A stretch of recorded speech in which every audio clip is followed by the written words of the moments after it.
Hello students, you are welcome, and today we will study about the hydrogen ion concentration and ionic product of water. आज हम लोग जल का आयनिक गुणनफल और हाइड्रोजन आयन सांद्रण इसके बारे में स्टडी करेंगे। तो सबसे पहले शुरू करते हैं हम हाइड्रोजन आयन कंसंट्रेशन या हाइड्रोजन आयन सांद्रण क्या है इसको जानते हैं। हाइड्रोजन आयन कंसंट्रेशन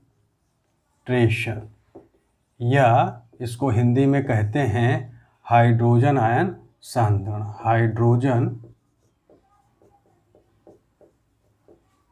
आयन सांद्रण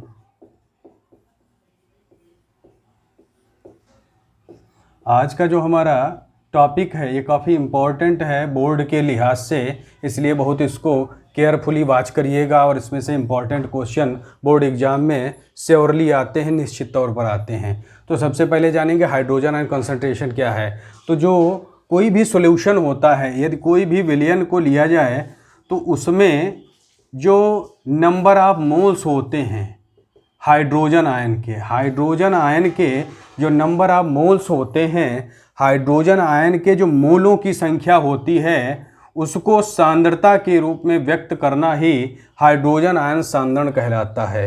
किसी भी विलयन में हाइड्रोजन आयन के मोलों की संख्या को हाइड्रोजन आयन सांद्रण या हाइड्रोजन आयन की सांद्रता कहते हैं। अब सबसे पहले जानेंगे सांद्रता क्या होती है। What is concentration.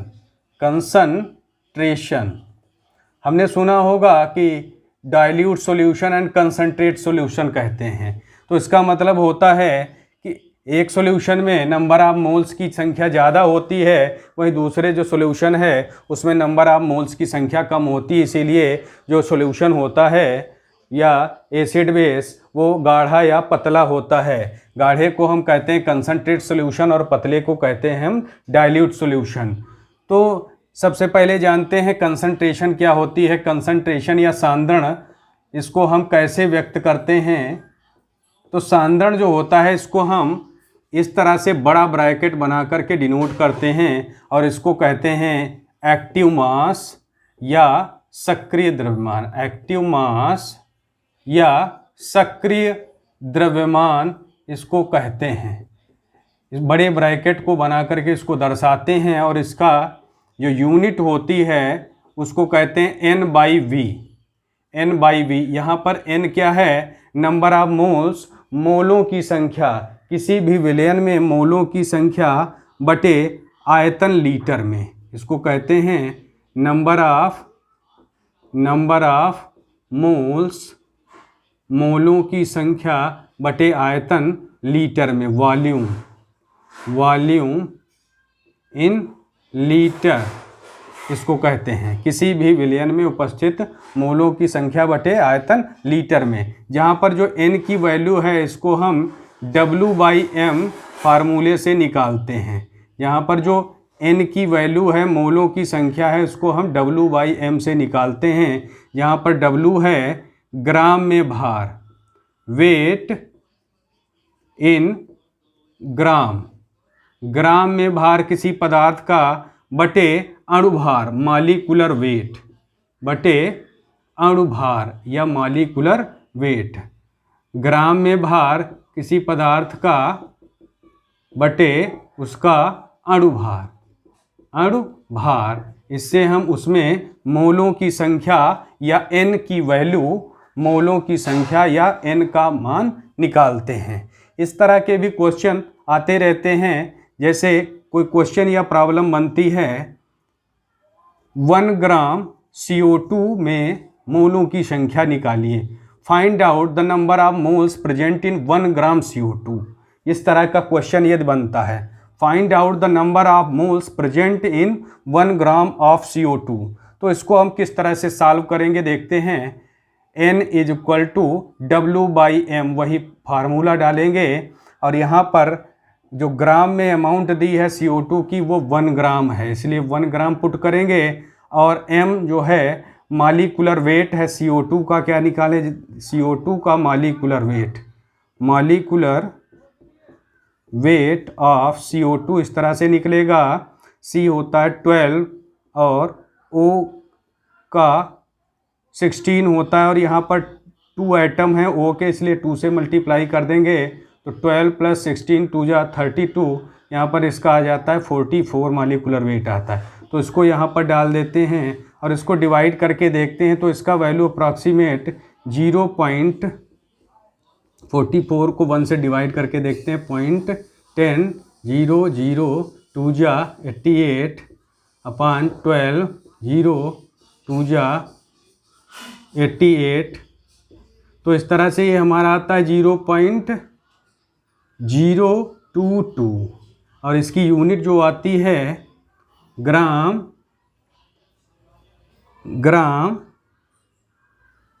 मोल, ग्राम पर मोल, या इसको ग्राम पर मोल कहें या इसको हम मोल कह सकते हैं। ठीक, ग्राम पर मोल में ये आ जाता है। 1 ग्राम CO2 में कितने मोलों की संख्या है, वो हमारी है मोलों की संख्या N 0.22। इस तरह से ज्ञात हो, जैसे किसी भी पदार्थ का हम नंबर ऑफ मोल्स निकाल सकते हैं। तो ये हो जाती है हमारी सांद्रता। सांद्रता का मतलब ये हुआ किसी भी पदार्थ के 1 लीटर बिलियन में घुले हुए ग्राम में उसके जो नंबर ऑफ मोल्स हैं या जो अणु हैं उनकी संख्या, इसको कहते हैं N। तो इसका जो हमारा मात्रक बनता है, तो वो मात्रक क्या होता है, N को हम कहते हैं ग्राम पर मोल अपान लीटर। तो इसका जो हमारा जो सूत्र बनता है, यूनिट बनती है ग्राम अणु प्रति लीटर, ग्राम अणु प्रति लीटर। इस तरह से ये हमें इसका जो ग्राम अणु प्रति लीटर, ये सक्रिय द्रव्यमान या सांद्रता की यूनिट होती है। अब अगर हम हाइड्रोजन आयन सांद्रण की या हाइड्रोजन आयन सांद्रता की बात करते हैं, तो इसकी परिभाषा क्या होती है, किसी भी जो जलीय विलयन होता है उसमें उपस्थित जो हाइड्रोजन आयनों की ग्राम अणु प्रति लीटर मात्रा है, उसको उसका हाइड्रोजन आयन सांद्रण कहते हैं। ग्राम अणु प्रति लीटर किसी भी जलीय विलयन में उपस्थित हाइड्रोजन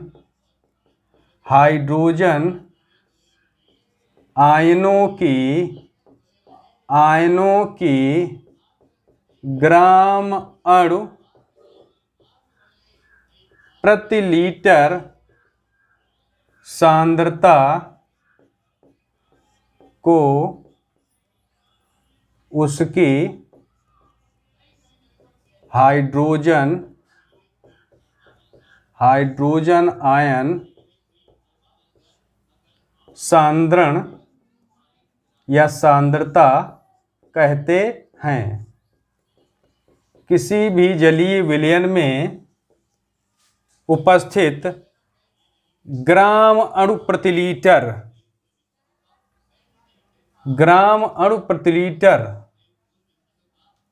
मात्रा में सांद्रता को उसकी हाइड्रोजन आयन सांद्रता कहते हैं। इसको इंग्लिश में डिफाइन करें तो कह सकते हैं the amount of hydrogen ions present in any solution in gram ion per liter is called as its hydrogen ion concentration. किसी भी जो सॉल्यूशन होता है, जो वाटर सॉल्युबल सॉल्यूशन होता है, जलीय विलयन होता है, फ्लूइड सॉल्यूशन इसको हम कह सकते हैं। जलीय विलयन में जो ग्राम आयन पर लीटर में जो उसकी हाइड्रोजन आयन की जो कंसंट्रेशन होती है उसका कह देते हैं हाइड्रोजन आयन कंसंट्रेशन। ग्राम आयन पर लीटर में जो हाइड्रोजन आयंस होते हैं उनकी अमाउंट या नंबर ऑफ हाइड्रोजन आयंस, उसको कह देते हैं हम हाइड्रोजन आयन कंसंट्रेशन।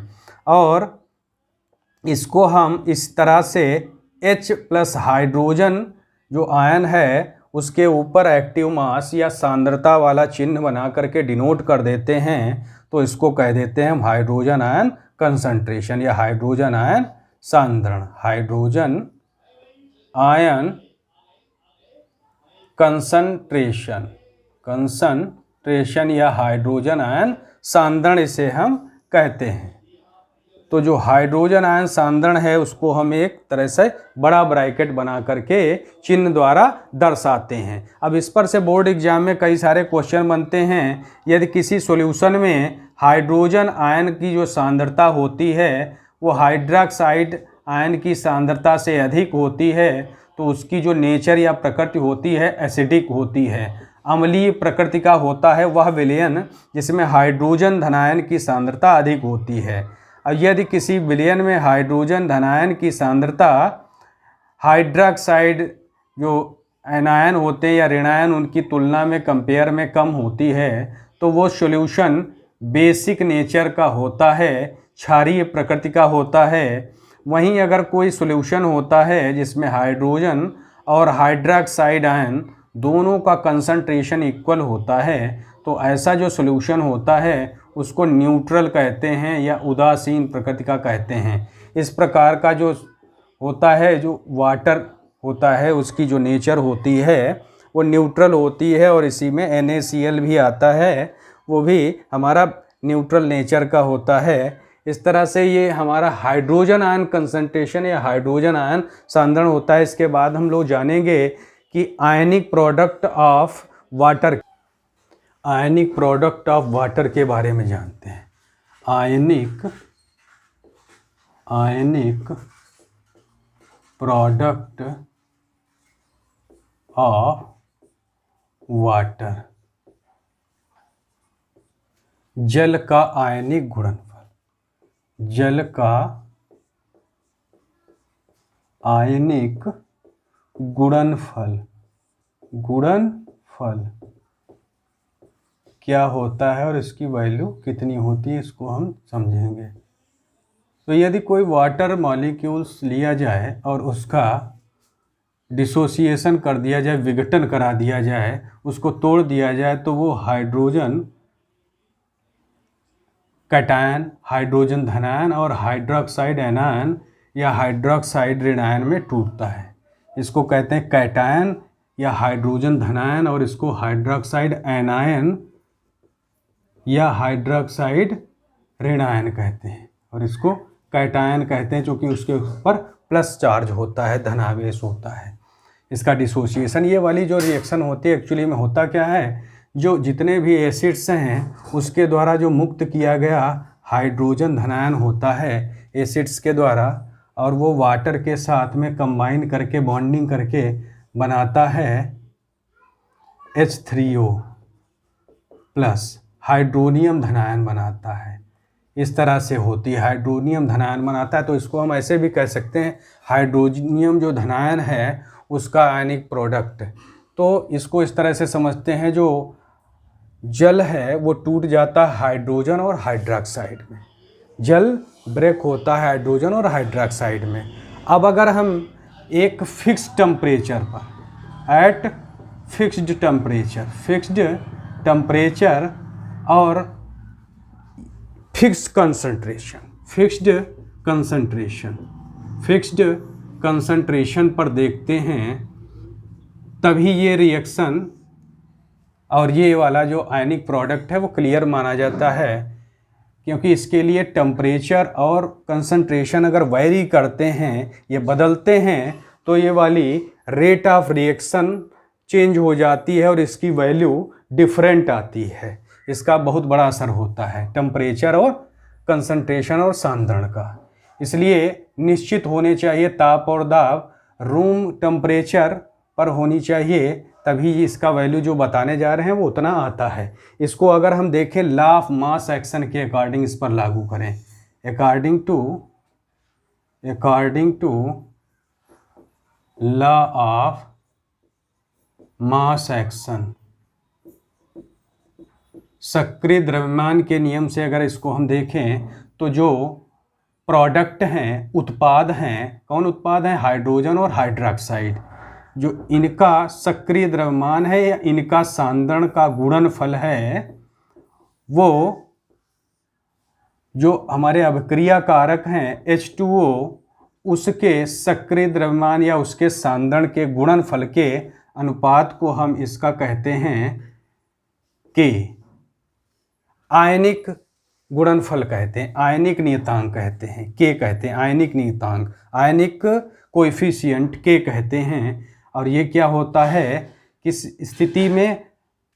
इन इक्विलिब्रियम स्टेट, रासायनिक साम्य की स्थिति में, जब दोनों तरफ की रासायनिक अभिक्रियाएं बराबर गति से हो रही हों, जो रिएक्टेंट है अभिकारक उत्पाद में टूट रहा हो उतनी ही गति से, और उतनी ही गति से जो उत्पाद हैं हमारे H और OH जो बन रहे हैं वो जुड़ कर के H2O बना रहे हों, इस अवस्था को कहते हैं रासायनिक साम्य की अवस्था। रासायनिक साम्य की अवस्था में इन इक्विलिब्रियम स्टेट पर ही ये होता है। Equilibrium state, in equilibrium state साम्य की अवस्था में K equal to H plus hydrogen ion concentration into hydroxide concentration upon water concentration. अब हम इसमें अगर K/1 कर देते हैं और इसको क्रॉस मल्टीप्लाई करते हैं तो हमारा आता है वैल्यू K इंटू H2O का concentration is equal to H plus concentration and OH minus concentration, और इसको हम कह सकते हैं KW। तो KW का वैल्यू हमें प्राप्त होता है H plus into OH minus ion का कंसंट्रेशन। तो ये इसको कहते हैं हम आयनिक प्रोडक्ट ऑफ वाटर, जल का आयनिक गुणनफल, जल का आयनिक गुणनफल।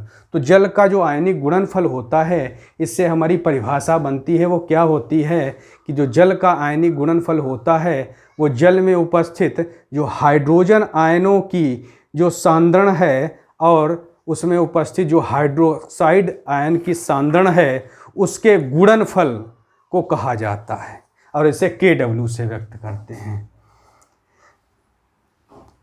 जल का आयनिक गुणनफल जल में उपस्थित हाइड्रोजन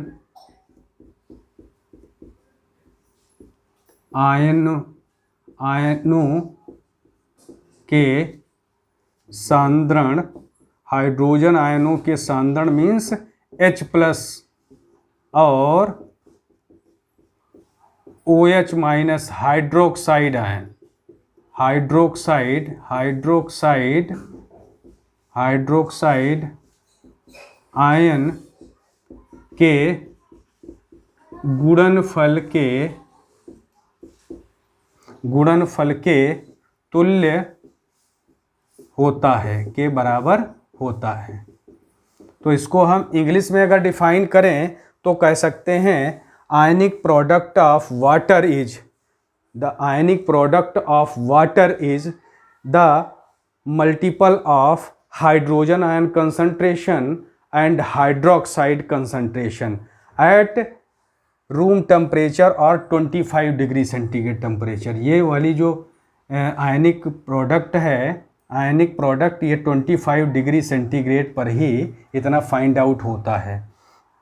तो इसको हम कह सकते हैं the ionic product is the concentration of hydrogen ion and hydroxide ion at 25 degree centigrade temperature. तो ये वाली जो हमें जो आयनिक प्रोडक्ट मिलता है 25 डिग्री सेंटीग्रेड पर होता है। अलग अलग ये वेरी करता रहता है। अगर हम देखें इसका वैल्यू कितना आता है, KW का जो डिसोसिएशन कांस्टेंट भी इसको कहते हैं या आयनिक प्रोडक्ट कोएफिशिएंट कहते हैं, जल के आयनिक गुणनफल का स्थिरांक भी कहते हैं, या इसको हम डिसोसिएशन कोएफिशिएंट या विघटनी स्थिरांक भी कहते हैं।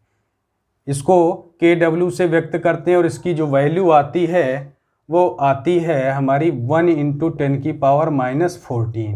ये कैसे फाइंड आउट होती है?